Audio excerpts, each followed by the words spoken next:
Yeah, I'm still here. Okay, people they talk say technology don't make distance relationship easier through video calls, WhatsApp, social media, and blah blah blah and all that. But some people still they say now the same technology they cause more wahala. Which one you agree with and why? If I'm going to be honest, now both sides, because they both get their own thing where they talk about.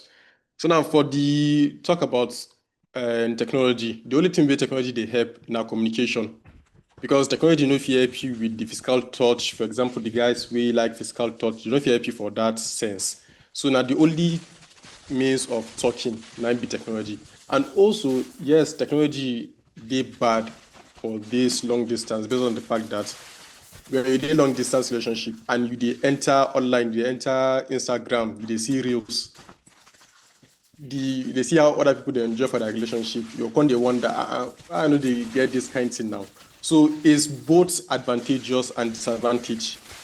Like, if you just say this one better pass the other one. But Okay. the only good thing with that technology stuff now, based on the fact that you will communicate with them no matter how far they are from you, whether through video call or phone call.